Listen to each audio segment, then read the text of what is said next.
What's going on, everybody? It's my Paul Brand. Thank you all so much for coming back and checking out another video. And what I got for you today, Call of Duty Black Ops 3, the honeymoon's over, through, done, end of.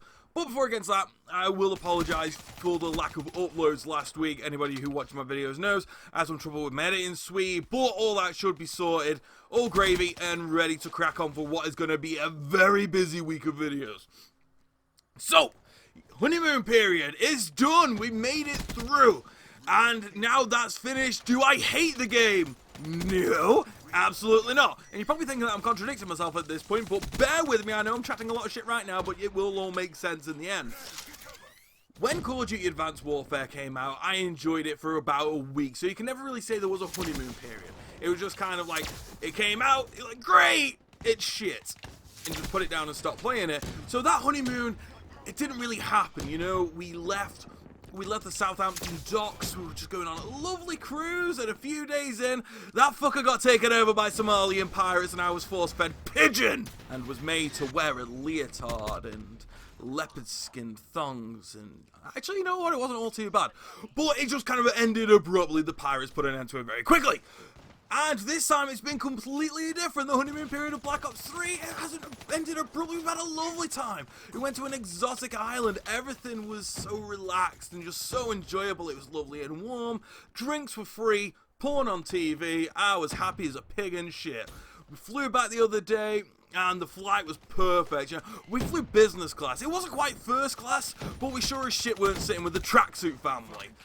You see, now I talk a lot of shit in the beginning, but this is all beginning to make sense, isn't it? Because now the honeymoon's over, this is where the real marriage begins. And I'm happy to say at this point, I love this game. I do. I genuinely think it's the best Call of Duty that has been made. And I don't say that lightly. I really enjoyed Ghost, but I do think that this is better. And like I said, I really like Ghost, and I just love the way this plays. Has it got its problems? Yes, we know this. Everybody on the internet's going on about it.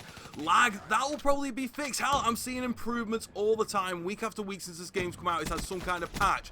Whereas, you know, guns have been nerfed and little lag issues have been fixed. I know people are going to still scream, there's lag in the game, there's lag in the game. Look, 90% of what you would call bullshit deaths, they're on you. Yes, I'll give you the other 10%, but just start looking at yourself before you start bitching on the internet. And the score streaks, I know that they're not all that crazy good, but you think about it, really think about it. Don't get a headache, but think about it. You've got these specialists that do crazy damage, you know, you got the Tempters, you got the Noob Tuber, you got that bow and arrow bitch. And if you have that on top of, say, you had a crazy hailstorm and the Talons goes off and the Wraith just fucking wrecks everybody, people would be pissed. They'd be moaning so much more. So it's always easier to have an underpowered kill streak and then buff it than what it would be to have something completely overpowered and then have them bring that back. If anything, yeah, it makes sense. And I'm not one of these people who's like, everything is amazing with this game. It has got issues, but it's so much easier to focus on the negatives and what it is the positives. But there's so many positives to be had here. And that's why I think this game's going to really go the distance. I do.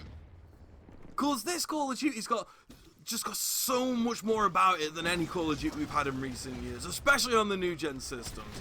And for me, I don't know, there's something special about it. I mean, I think the guns are great. I think the score streaks, yeah, they could do with a little bit of work, I'd admit. You know, the attachments, they could definitely do with a bit of a buff. I think the perks are great. They're all really balanced. There's only one crutch perk, in my opinion, so that's pretty friggin' cool. I like most of the maps. Look, I'm happy with this game. I am. But if it's getting stale, maybe look at yourself. Maybe looking at mixing your game up a bit. Instead of playing TDM, yes, I'm contradicting myself because I'm playing TDM here.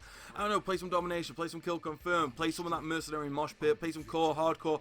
Just try different things, because if you're playing the same game modes using the same guns, it's going to get stale quickly. So I'd suggest you really mix it up a bit. Look, I'm as happy as a pig and shit with this game. I genuinely am, and I think this has got way more than the 12 months Call of Duty life cycle than what we normally have. I haven't seen many people going back to Advanced Warfare yet. Let's keep it that way. Thank you all so much for watching. Cue the outro.